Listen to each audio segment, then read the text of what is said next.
Alright, next we're going to tie another tarpon fly called the Homeslice. This is one of my patterns, and we kind of adapted the freshwater Home Invader and changed a couple things and turned it into a really good tarpon fly and all around saltwater streamer.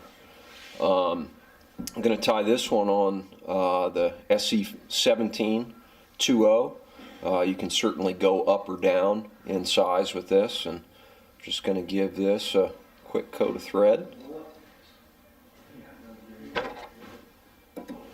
Next we're going to take a couple of marabou plumes, do a tan and a white one, and you can tie this in any color you want.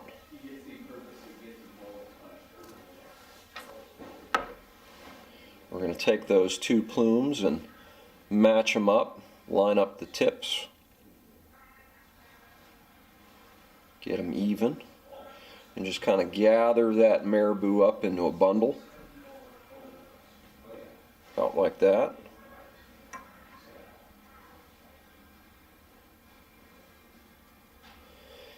And we're going to do maybe 2.5 shank lengths. And we're going to do the darker color on top, lighter color on the bottom.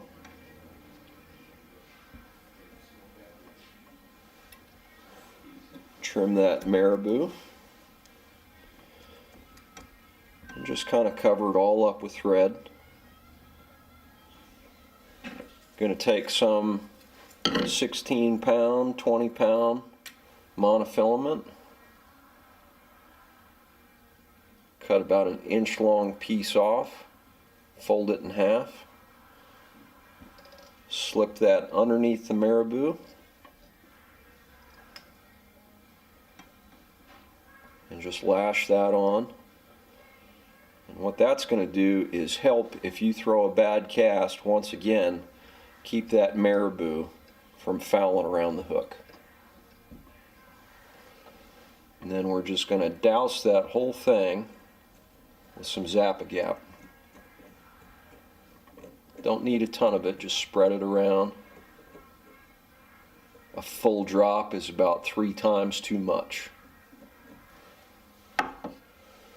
Next we're going to take some tan foxtail fur.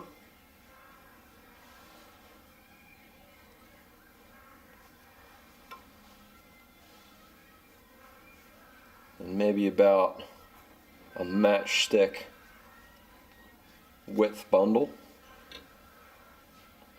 And we're going to pull out all the short hair, hold it about in the middle, pull out all the short stuff, and then switch and maybe pull out the real long stuff.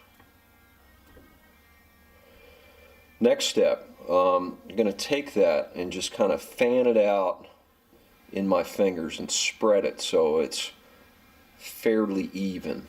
You don't want to just take a big hunk and just throw it on there. You want to spread it out. And then I'm going to take my other hand and just kind of fold it around so you try and get it even all around.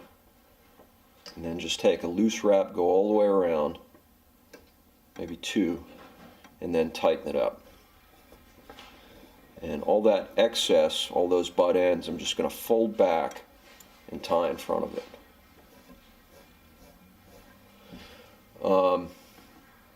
Maybe give those butt ends, if they're sticking out way far, just give them a trim just so they kind of blend into the shape of what's behind them a little bit. Maybe trim them a little bit flat for the next step, which is we're going to take a rooster neck. This one is bleached grizzly, nice tan color, and we're going to pick out a pair of hackles about like that, and we're going to take one and put it on the sides, line up the tips with the end of the marabou,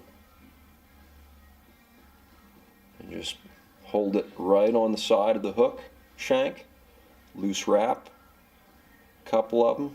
Don't pull real tight yet until you get some wraps on there. and I'm moving this way, and then once I get a couple of wraps on there, then we can kind of crank on them. If you crank on them right away, they'll have the tendency to bend and not be in the position that you want them. Do one on one side, one on the other. Loose wraps, not a lot of tension.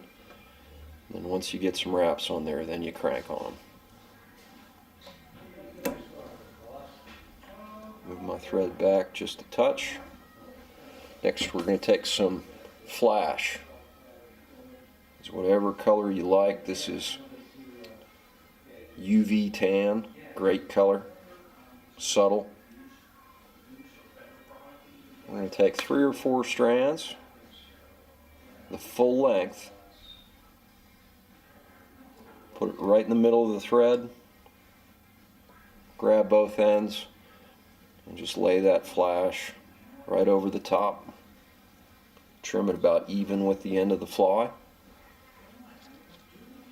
Next we're going to take some monofilament dumbbell eyes,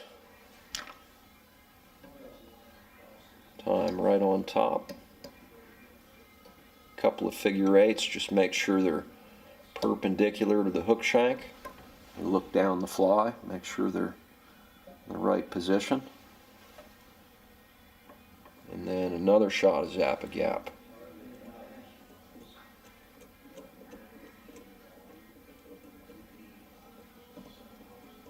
Rub it all over that thread.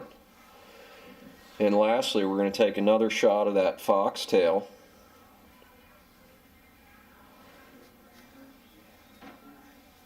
Same process as before. I'm going to pull out all the short stuff.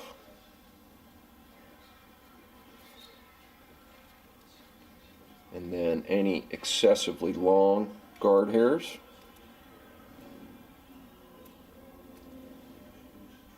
Spread it out in your fingers.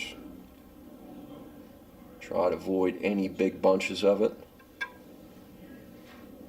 And I'm going to move my thread up right to the eye of the hook. And then just take that, fold it around the shank, loose wrap, 2 of them, and then tighten. Then I'm just going to look and make sure that I got a nice even coat of fox. Bend some of it around. If you miss a spot, you can tie a little bit more in, grab another little piece and stick it where you want to. That's pretty good. And then I'm just going to gather up all these butt ends, sneak my scissors in there, and try and trim them as close as you can.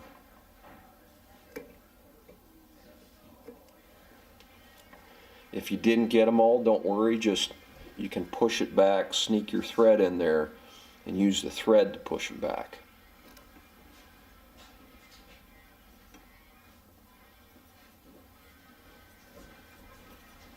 And we're pretty much done. Just a quick whip finish. Coat of Zap-A-Gap, and we've got the Homeslice. A really lively bait fish pattern, also works good for snook and redfish or bass, trout, all of them.